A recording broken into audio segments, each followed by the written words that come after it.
السلام علیکم ورحمۃ اللہ وبرکاتہ۔ پیارے بھائیوں، میں نے آپ کے لیے ایک بہترین ٹاپک لایا ہے۔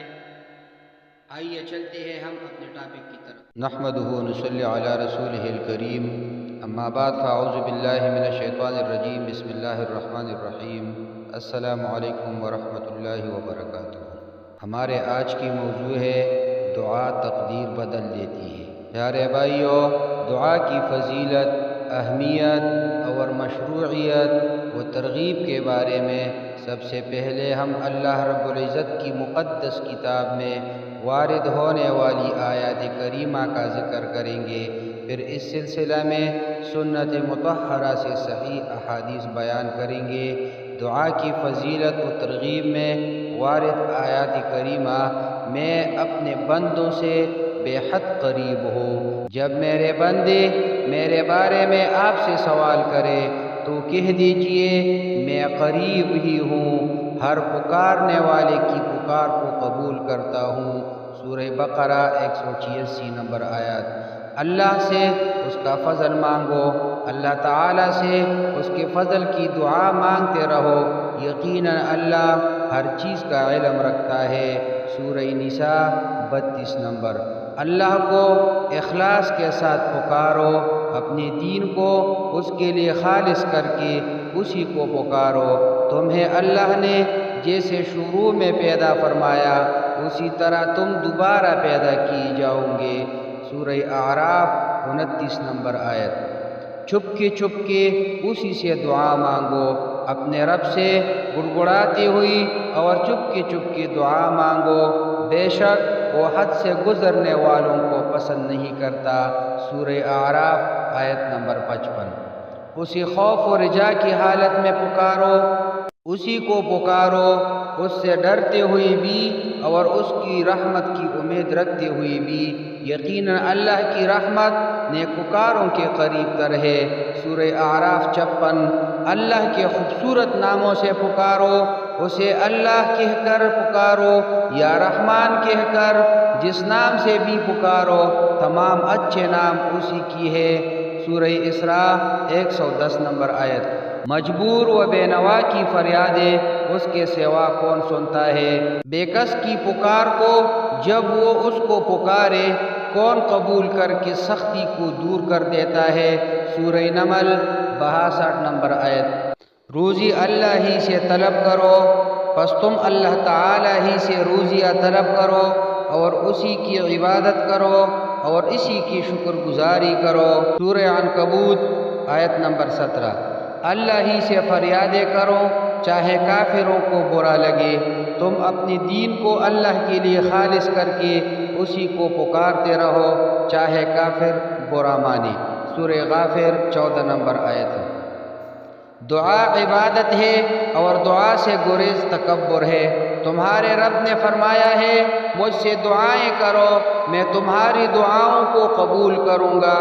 یقین مانو جو لوگ میری عبادت سے خودسری کرتے ہیں وہ جلد ہی ذلیل ہو کر جہنم میں پہنچ جائیں گے۔ سورہ غافر آیت نمبر 60۔ وہی زندہ ولا شریک ہے، اسی سے مانگو، وہ زندہ ہے، اس کے سوا کوئی معبود برحق نہیں، پس تم خاص اسی کی عبادت کرتے ہوئے اسے پکارو۔ سورہ غافر آیت نمبر 65۔ پیارے بھائیوں، دعا کی فضیلت میں وارد صحیح احادیث ذکر کر رہا ہوں۔ دعا عین عبادت ہے۔ سیدنا نعمان ابن بشیر رضی اللہ تعالی عنہ سے روایت ہے کہ نبی کریم صلی اللہ علیہ وسلم نے فرمایا الدعاء هو العبادہ، دعا ہی عبادت ہے۔ جو اللہ سے نہ مانگے اللہ اس سے ناراض ہوتا ہے۔ سیدنا ابو ہریرہ رضی اللہ تعالی عنہ سے روایت ہے کہ رسول کریم صلی اللہ علیہ وسلم نے فرمایا جو اللہ سے مانگنا چھوڑ دے اللہ اس پر ناراض ہو جاتا ہے۔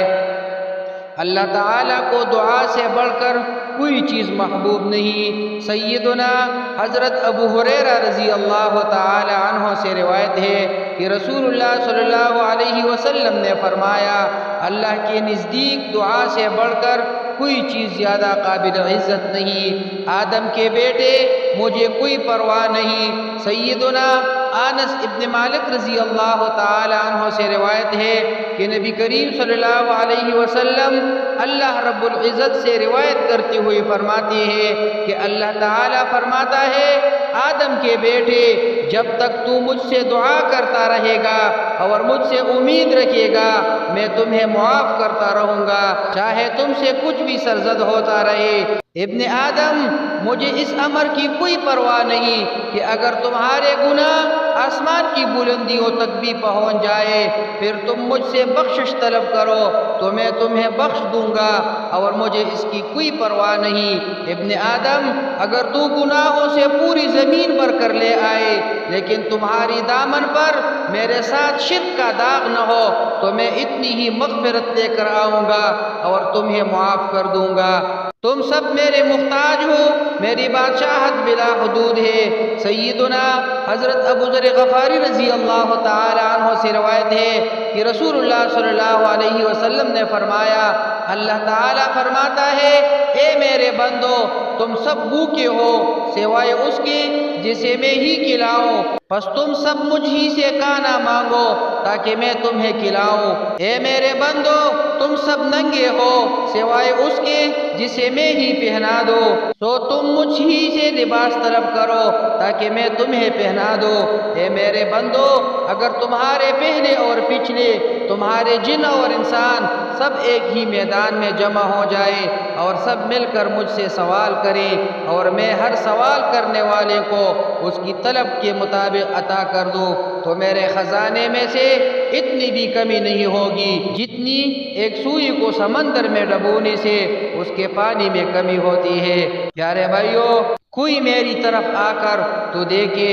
سیدنا ابو ہریرہ رضی اللہ تعالی عنہ روایت کرتے ہیں کہ رسول اللہ صلی اللہ علیہ وسلم نے فرمایا، اللہ عز و جل فرماتا ہے، میں اپنے بندے کی گمان کے مطابق ہی اس سے معاملہ کرتا ہوں، وہ جب مجھے پکارتا ہے تو میں اس کے ساتھ ہوتا ہوں، اگر وہ اپنے نفس میں مجھے یاد کرے تو میں بھی اسے اپنے نفس میں یاد کرتا ہوں، اگر وہ مجھے کسی مجلس میں یاد کرے تو میں بھی اسے اس سے بہتر مجلس میں یاد کرتا ہوں، اگر وہ ایک بارش میری طرف بڑھتا ہے تو میں اس کی طرف ایک ہاتھ بڑھتا ہوں، اگر وہ میری طرف ایک ہاتھ بڑھتا ہے تو میں اس کی طرف دو ہاتھ بڑھتا ہوں، اگر وہ میری طرف چل کر آتا ہے تو میں اس کے پاس دوڑ کر آتا ہوں۔ سیدنا سلمان فارسی رضی اللہ تعالی عنہ سے روایت ہے کہ رسول اللہ صلی اللہ علیہ وسلم نے فرمایا، تقدیر الہی کو سوائے دعا کی کوئی چیز بدل نہیں سکتی اور سوائے نیکی